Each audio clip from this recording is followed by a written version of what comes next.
Hello दोस्तों, नमस्कार। मैं उदेश कुमार वर्मा एक नए वीडियो के साथ आपकी सेवा में पुनः उपस्थित हूँ। दोस्तों, आज हम लोग बात करेंगे कि कब्जा क्या होता है। तो दोस्तों, वीडियो को स्टार्ट करने से पहले आप लोग से पुनः अनुरोध करते हैं कि चैनल को सब्सक्राइब, वीडियो को लाइक, कमेंट व शेयर जरूर करते रहें ताकि आने वाले वीडियो का नोटिफिकेशन आपको सबसे पहले मिल सके। तो चलिए दोस्तों, वीडियो को और स्टार्ट करते हैं।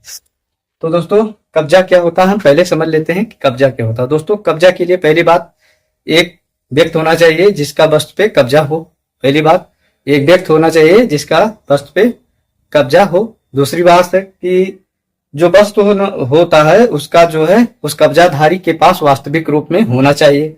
दूसरा चीज है कि जो कब्जाधारी है उसका उस पे एक सोच होना चाहिए, उस कब्जे को कायम रखने का, उस कब्जे को निरंतर बनाए रखने का उसका इंटेंशन होना चाहिए।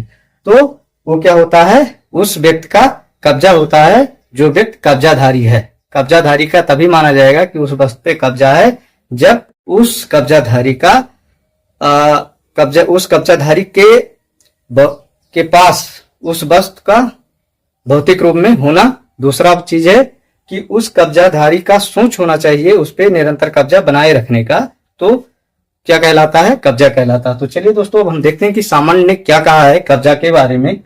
तो देखते हैं कि किसी वस्तु, क्या बोला है कि किसी वस्तु, वस्तु का मतलब क्या होता है, संपत्ति। क्या है, संपत्ति से हम वस्तु को मानते हैं। किसी भी वस्तु और व्यक्ति के बीच, क्या बोला है, किसी वस्तु और व्यक्ति के बीच जो निरंतर तथा वास्तविक संबंध होता है, जो निरंतर तथा वास्तविक संबंध होता है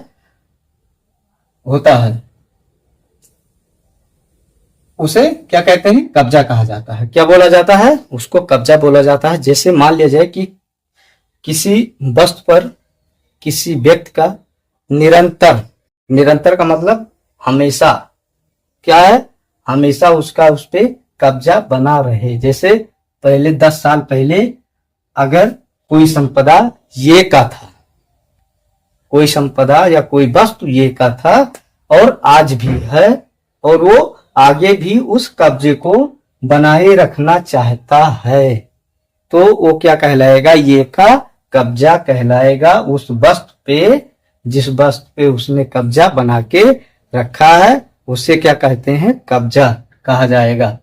वही बोले, सामान्य ने कहा कि किसी वस्तु और व्यक्ति के बीच जो निरंतर तथा वास्तविक संबंध रहता है, निरंतर तथा वास्तविक संबंध, वो निरंतर रहे और वास्तविक रूप में वो वस्तु उस व्यक्ति के पास होना चाहिए, उसके कब्जे में होना चाहिए। उसको क्या कहा जाता है, कब्जा कहा जाता है। अब बोला गया है कि कब्जे के प्रकार, कब्जे के आवश्यक तत्व। तो कब्जे के क्या कितने आवश्यक तत्व होते हैं, 2 आवश्यक तत्व होते हैं। कौन कौन से आवश्यक तत्व होते हैं, तो चलिए देखते हैं। भौतिक तत्व या कब्जा का काय। पहला क्या है, भौतिक तत्व तथा कब्जा का काय। दूसरा क्या है, मानसिक तत्व तथा धारणाशय। तो अब हम देखते हैं कि भौतिक तत्व या कब्जा का काय क्या होता है। तो मान लिया जाए ये पेन भौतिक रूप में किसके पास है, मेरे पास है। तो अगर ये भौतिक रूप में मेरे पास है तो ये निश्चित ही है कि ये पेन किसका होगा, मेरा होगा। तो यही बोला गया है कि कब्जे के लिए भौतिक रूप होना कब्जाधारी के पास आवश्यक होता है। तो यही बोला है कि कब्जे का काय। अब ये पेन मेरे पास है तो ये भौतिक रूप में मेरे पास है, तो ये निश्चित ही है कि ये पेन मेरा है। अब मानसिक तत्व या धारणा से क्या होना चाहिए कि ये मेरा सोच होना चाहिए। जैसे मेरा पहले से अगर सोच ना होता कि ये पेन मेरे पास होता, ये पेन मेरा हो, तो अब तक ये चाहे मैं इस पेन को बेच देता या इस पेन को फेंक देता या किसी को गिफ्ट कर देता या क्या करता, ये मेरे पास नहीं होता।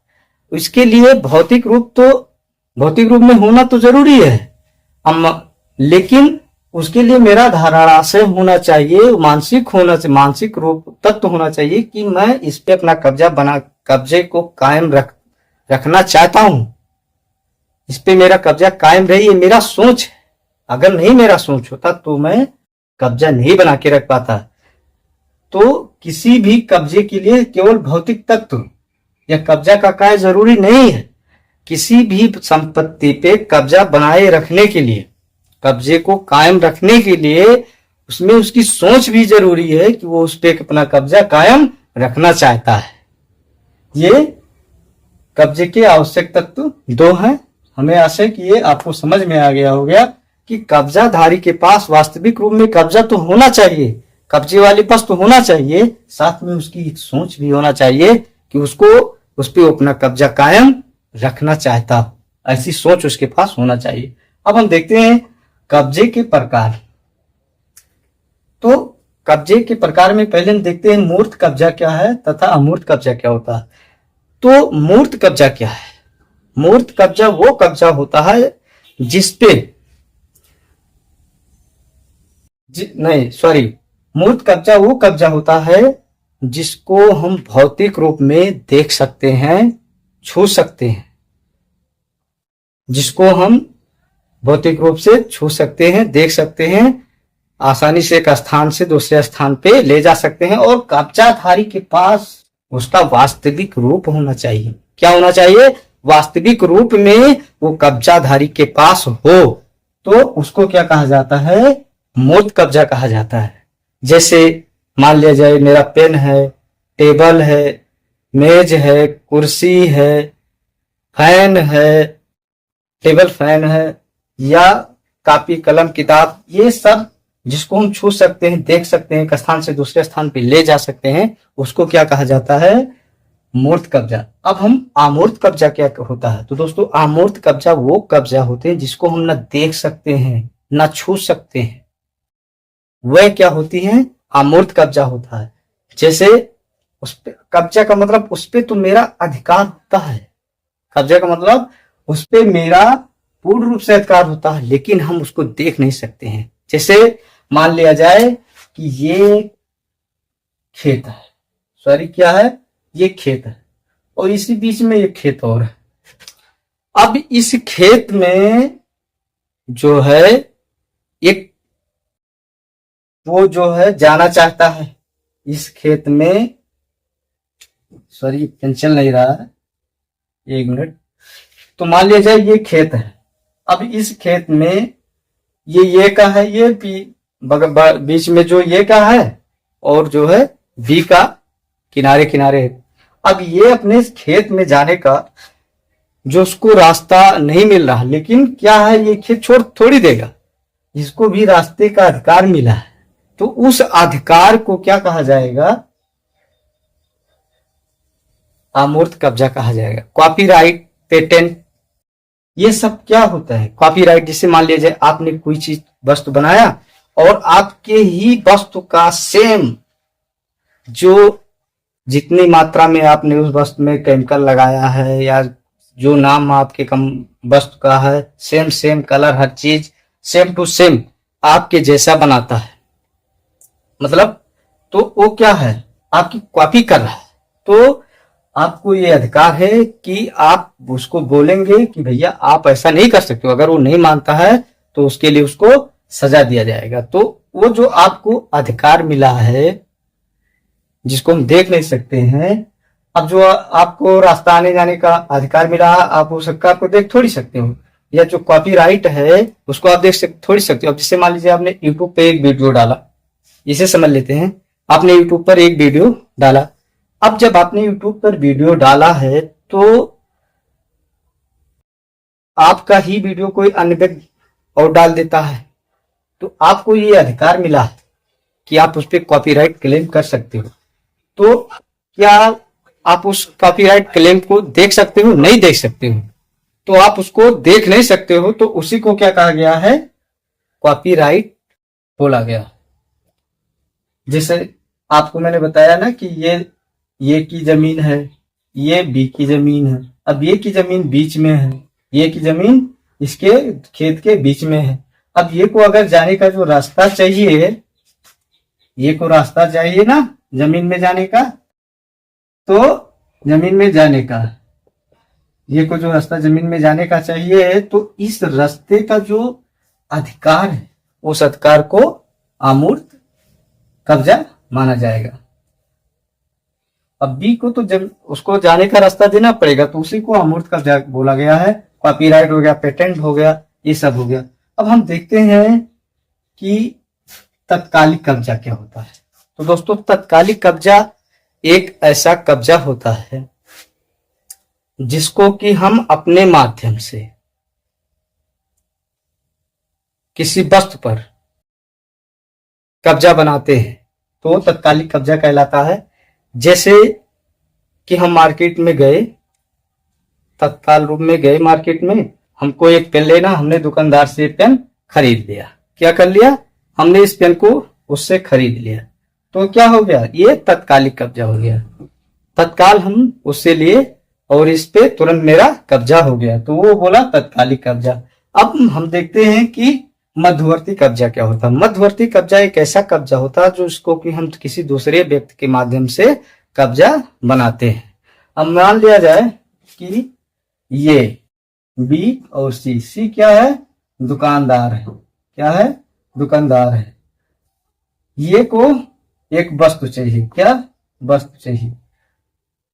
अब ये और सी का आपस में नहीं जमता है, नहीं जमता, तो बी ये बोलता है सी बी से। किसे बोलता है? बी से, कि तुम जाओ सी के यहां से कोई मेरा वस्तु ले आओ। तो ये जब बी जाता है सी के यहां से वस्तु लाके देता है, तो उसको क्या बोला गया है कि बी के माध्यम से ए को कब्जा प्राप्त हुआ। बी के माध्यम से ए को कब्जा प्राप्त हुआ उस वस्तु पे जिस पे वो अपना कब्जा बनाया रखना चाहता है, तो उसी को क्या बोला गया है? मध्यवर्ती कब्जा। अर्थात जो कब्जा दूसरे के माध्यम से प्राप्त किया जाता है उसको मध्यवर्ती कब्जा कहा जाता है। अब हम देखते हैं समवर्ती कब्जा क्या होता है। समवर्ती कब्जे का मतलब होता है जिस कब्जे पे दो व्यक्तियों का समान कब्जा हो। तो ऐसी कौन सी स्थिति होती है जिसपे दो व्यक्तियों का समान रूप से कब्जा होता है? अब हम देख लेते हैं कि वो कौन सी स्थिति। अब मान लिया जाए एक पिता के पास दो पुत्र हैं और पिता के मृत्यु के बाद उस पे जो संपत्ति है उस पे दोनों का समान अधिकार होगा। किसका? दोनों का समान अधिकार होगा, उसके संपत्ति पे समान अधिकार होगा, तो दोनों का कब्जा उस पे माना जाएगा। उसके संपत्ति पे आधे आधे का किसका? दोनों का कब्जा माना जाएगा। तो उसी को क्या बोला गया है कि समवर्ती कब्जा। दोनों समान रूप से आधे आधा कब्जा लेंगे, तो उसी को समवर्ती कब्जा बोला गया। आणविक कब्जा क्या होता है? आणविक कब्जा एक ऐसा कब्जा होता है कि जिसको कि हम किसी अन्य व्यक्ति को माध्यम से मिला हुआ वस्तु उस अन्य व्यक्ति का ही कब्जा कहलाएगा जिसने मुझे अपनी संपत्ति सौंपा है। अर्थात आप नहीं समझ पाए होंगे कि मान लिया जाए, सॉरी ये पेन नहीं चल रहा है, मान लिया जाए कि ये के पास एक गाड़ी है। क्या है? ये के पास गाड़ी है, ये कहीं पे जा रहा है, तो वो क्या करता है? बी को अपनी गाड़ी का चाबी दे देता है। क्या करता है? गाड़ी का चाबी दे देता है। क्यों दे देता है? कि कहीं तुमको आना जाना होगा तो आप ले जा सकते हो। तो जब ये ने बी को अपनी गाड़ी का चाबी दिया तो इस पे बी का कब्जा नहीं माना जाएगा, कब्जा ये का ही रहेगा। तो वही बोला है कि किसी आणविक कब्जा यही होता है कि अन्य व्यक्ति के द्वारा मिला हुआ जो अधिकार है उस अन्य व्यक्ति का ही कब्जा रहेगा जिसने मुझे इसको चलाने का अधिकार दिया। वो केवल अधिकार देता है कि भैया हाँ आपको कहीं आना जाना हो तो आप आ जा सकते हो, लेकिन ऐसा नहीं कि आप इसको जो है अपना कब्जा बना लो, अपना मानो। अपना नहीं मान सकते हो, लेकिन आपको आने जाना हो तो आप आ जा सकते हो। तो वही बोला गया है आणविक कब्जा। अब हम देखते हैं प्रतिकूल कब्जा। तो दोस्तों प्रतिकूल कब्जा क्या होता है? प्रतिकूल कब्जा एक ऐसा कब्जा होता है कि मान लिया जाए कि ये बी और सी है कौन कौन है? ये है, बी है और कौन है? सी है। अब किसी वस्तु पर सी ने कब्जा बना के रखा है। सी क्या है? किसी वस्तु पे कब्जा बना के रखा है, लेकिन ये वास्तविक रूप में जो है इसका मालिक कौन है? इसका मालिक कौन है? बी है। मालिक बी है, कब्जाधारी सी है और मालिक कौन है? बी है। अब ये बी बहुत परेशान है इस पे अपना कब्जा बनाने के लिए, जो जिस वस्तु पर सी कब्जा किया है, जिस वस्तु पर सी कब्जा बना के रखा है। ये कैसा वस्तु है जिसपे सी कब्जा बना के रखा है? जिसका वास्तविक रूप में मालिक बी है। तो बी जो है ये चाहता है कि हम इस पे अपना कब्जा फिर से बनाएं, तो सी तो इसको कब्जा दे नहीं रहा है। तो ये जो है बी जो है ये का सहारा लेता है, उस पे अपना कब्जा कायम रखने के लिए सहारा लेता कि भैया हम जो है हमारा संपत्ति है और सी जो हमको दे नहीं रहा है। तो जब सी नहीं दे रहा है संपत्ति, तो ये से कहता, अब ये क्या करता है कि जाता है बी के साथ, ये जो है बी के साथ जाता है बी को कब्जा दिलाने के लिए, लेकिन ये इसको कब्जा ना दिला के उस पे स्वयं कब्जा कर लेता है। क्या करता है? स्वयं कब्जा कर लेता है। तो वही बोला गया है प्रतिकूल कब्जा, जो कि हम दूसरे के प्रति कब्जा दूसरे को कब्जा दिलाने जाएं, लेकिन उसको ना दिला के हम उस पर स्वयं कब्जा कर लें, वही है प्रतिकूल कब्जा कहलाता है। अब हम देखते हैं कि तथ्यत और विधिक कब्जा क्या होता है। तो दोस्तों, तथ्यत कब्जा एक ऐसा कब्जा होता है कि मान लिया जाए कि एक संपदा है, एक वस्तु है, तो उस वस्तु को हमने ये को दे दिया, लेकिन जब मैं कहीं जा रहा हूं, ये को दे दिया, भैया इसको तुम संभालो, ठीक है, इस पे तुम्हारा पूरा हक है जब तक मैं नहीं हूं। पूर्ण रूप से उसको कब्जा दे दिया कि जब तक मैं इस पे नहीं आता तब तक आपके कब्जे में ये रहेगा। या जैसे मान लीजिए कोई आदमी कहीं जा रहा है, अपने एक बच्चे को किसी के हवाले कर दिया कि भैया इसको देख रेख करना, कहीं इधर उधर आने जाने ना पाए, और आप अपना कब्जा इस पे बना के रखना। या किसी वस्तु को किसी पास दे दिया, तो क्या हो गया? तथ्यत कब्जा हो गया उसका। लेकिन जब वो व्यक्ति रिटर्न आता है, ये ने जब वस्तु को दिया था, तो ये जब रिटर्न आता है, तो उस वस्तु को जब वो बी जो है वस्तु को ग्रहण किया है, तो जब बी ए को रिटर्न करता है वस्तु को, तो वो विधिक कब्जा कहलाएगा। क्या कहलाएगा? विधिक कब्जा कहलाएगा। कि मतलब विधिक रूप से वो कब्जा उसका था, लेकिन हमने तथ्यों के अनुसार इसको दे दिया था ऐसे। तो वही बोल रहा है कि विधिक कब्जा और तथ्यत कब्जा। अब हम देखते हैं कब्जे के अर्जन के प्रकार। तो कब्जे को किस प्रकार से ग्रहण किया जाता है वही बताया गया है। अर्जन का मतलब कब्जे को कैसे बनाया जाता है, अपना कब्जा या कैसे ग्रहण किया जाता है। तो एक पहला है ग्रहण द्वारा कब्जे का अर्जन। हम ग्रहण द्वारा कैसे होता है कि मान लिया जाए कोई वस्तु है, तो एक वस्तु है जो कि कहीं पे पड़ा हुआ है, या कोई जंगली जानवर है, और आपको उस जंगली जानवर को अपना उस पे कब्जा बनाना है, उसको आप रखना चाहते हो, तो आप उसको बांध लेते हो, तो वो आपको क्या कहा जाएगा कि ग्रहण द्वारा कब्जा। आप उसको ग्रहण करते हो तो वो ग्रहण द्वारा कब्जा कहलाया जाएगा। उसके बाद है परिधान द्वारा कब्जे के अर्जन। किसने? प्रदान द्वारा। प्रदान कितने प्रकार के होते हैं? 2 प्रकार के होते हैं। एक वास्तविक प्रदान, दूसरा होता है आणविक प्रदान। प्रदान एक ऐसा प्रदान होता है जिसको कि किसी मध्यवर्ती